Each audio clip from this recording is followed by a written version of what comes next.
Hello guys, কেমন আছো সবাই? আশা করি ভালো আছো। আমিও ভালো আছি। আর যে যাই থাকো, মোটিভেট থাকতে ভুলো না।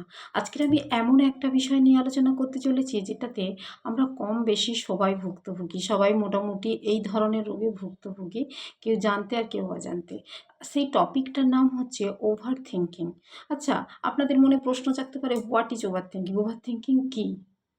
মানে আচ্ছা, এরম হয়েছে অনেক সময় আপনার মানে কাজ নেই, আপনি ঘুমোচ্ছেন বা রাতে যখন সবাই ঘুমোচ্ছে, আপনার ঘুম আসছে না। পাশে মোবাইলটা থাকলেও দেখতে ইচ্ছে করছে না। হাজার চিন্তা আপনার মাথায় ঘুরছে। কেন ঘুম হচ্ছে না আপনি জানেন না, কী চিন্তা করছেন আপনি জানেন না। হাজারো চিন্তা আপনার মাথায় ঘুরছে। আচ্ছা, এই ওভার থিংকিং একটা মানুষের জীবন থেকে জানেন তো অনেক কিছু কেড়ে নিতে পারে। আজকে যদি ঠিক করে দেখি যে এই ওভার থিংকিং আমাদের এগুলো একটা ম্যানিয়া হয়ে গেছে। সামহাউ আমি হয়তো কাউকে মেসেজ করেছি বা আমি কোনো রিলেশনশিপে আছি, আমার বয়ফ্রেন্ড কিংবা গার্লফ্রেন্ডকে মেসেজ করেছি, সে হয়তো রিপ্লাই দিতে দেরি করছে। এখানে আমার টেনশন হচ্ছে, সে কি আমার ওপর রেগে গেল? আরে না রে ভাই, এরমও তো হতে পারে সে কোনো কাজে ব্যস্ত, সে আপনাকে পরে রিপ্লাই দেবে। বাট না, তাও না, আমাদের মধ্যে একটা টেনশন কাজ করে, কেন উত্তর দিচ্ছে না, কি হলো, কি হলো কি না। বা হয়তো আমি আপনার হাজব্যান্ড অফিসে আছে, ফোন করেছি, সে কোনো কারণবশত আমার ফোনটা ধরতে পারছে না কিংবা বিজি আছে, বা ফোনটা হয়তো দুবারের জায়গায় তিনবার, তিনবারের জায়গায় চারবার রিং হয়ে গেছে, সে কল তুললো না। তখন আমাদের মধ্যে যে ফোনটা রিসিভ করা নিয়ে আমাদের মধ্যে হাজার চিন্তা চলে আসে, তাই না? বুঝি এটা হলো নাকি ওটা হলো। আসলে এই ধরনের জিনিসগুলোকে বলা হয় ওভার থিঙ্কিং। ওভার থিঙ্কিং আর কিছু না, ওভার থিঙ্কিং কিছু না করতে পারো, আপনার জীবন থেকে না কয়েকটা জিনিস কেড়ে নিতে পারে। যেমন শান্তি, যেটাকে আমরা মানসিক শান্তি বলি, আত্মবিশ্বাস, স্বাধীনতা, এরকম অনেক জিনিসই কেড়ে নেয়। যদি আপনি বলেন কেন? আচ্ছা, সামহাউ আপনি ভীষণ ওভার থিঙ্কার। আপনি যদি কোনো হয়তো আপনার ফ্যামিলি পার্টিতে অ্যাটেন্ড করেছেন কিংবা কোনো অনুষ্ঠানে অ্যাটেন্ড করেছেন, আপনার মনটা কি সেই পার্টিতে এনজয় করার মতো থাকবে? থাকবে না। কারণ ওই যে আপনার মাথায় ওভার থিঙ্কার নানা চিন্তা ঘুরছে, বা এটা করব, এটা কি আমাকে ঠিক লাগছে, ওটা করব, এটা ঠিক হচ্ছে। এই ধরনের চিন্তা নিয়ে না জীবনে কখনো সঠিকভাবে বাঁচা যায় না, আর ঠিকঠাক সিদ্ধান্ত কখনোই নেওয়া যায় না।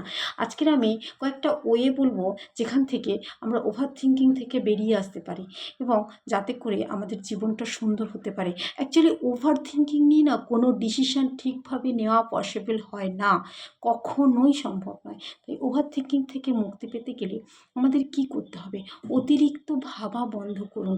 যখন আপনার মাথায় নানান চিন্তা আসছে না, আপনি একবার ভেবে দেখুন তো ওই চিন্তাটা আপনার কোনো কার্যকরী হচ্ছে কিনা, কিংবা আপনার নিজেকে প্রশ্ন করুন যে আমি যে এটা ভাবছি, এটার জন্য আমার কিছু লাভ হচ্ছে কিংবা আমি কেন করছি?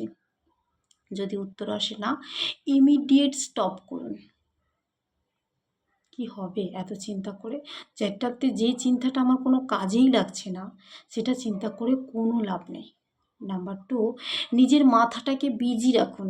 দেখবে একটা কথা আছে, অলস মস্তিষ্ক শয়তানের কারখানা।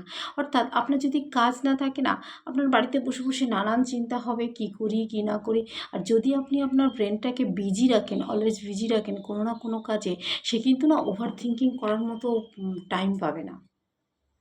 তাই জন্য মস্তিষ্ককে বিজি রাখুন। যদি বলি আমার কোনো কাজ নেই, এটা হতেই পারে না। আপনি কাজ খুঁজে নিন, আপনার যা করতে ভালো লাগে সেটাকে খুঁজুন এবং সেটা করুন। ফ্রি থাকুন, দেখবেন সব কিছু ভালো হবে। কি বন্ধুরা, যদি আমার ভিডিওটা ভালো লাগে please like, comment and subscribe করবেন এবং অলওয়েজ মোটিভেট থাকবেন। আর ওভার থিঙ্কিং থেকে নিজেকে মুক্ত রাখুন। আজকে যদি আমাদের সমাজে সফল মানুষদের দেখি না, সফল মানুষরা যদি ওভার থিঙ্কিং করে কখনো সাকসেস হওয়া যায় না। সঠিক সময়ে সঠিক চিন্তা বা সঠিক ডিসিশান নেওয়াটাই হচ্ছে আসল কাজ। হতে পারে একবার ডিসিশান নিয়েছি, ডিসিশানটা ভুল হয়ে গেছে, হতে পারে, কিচ্ছু হবে না। তা বলে যে হাল ছেড়ে দিয়ে থিঙ্কিং করতে হবে, সেটা কোনো কাজের কথা না। একবার ভুল হয়েছে, সেকেন্ড বার ঠিক হবে। কী আছে তাতে? জীবন মাত্রই মানে হারা জেতার লড়াই। সবসময় যে জিততে হবে এমন কোনো কথা নেই। আর না হারলে জেতার আনন্দই থাকে না। বন্ধুরা, আজ এ পর্যন্ত। ভিডিওটি ভালো লাগলে প্লিজ লাইক, কমেন্ট, সাবস্ক্রাইব করে পাশে থাকবেন এবং অলওয়েজ মোটিভেট থাকবেন। ধন্যবাদ।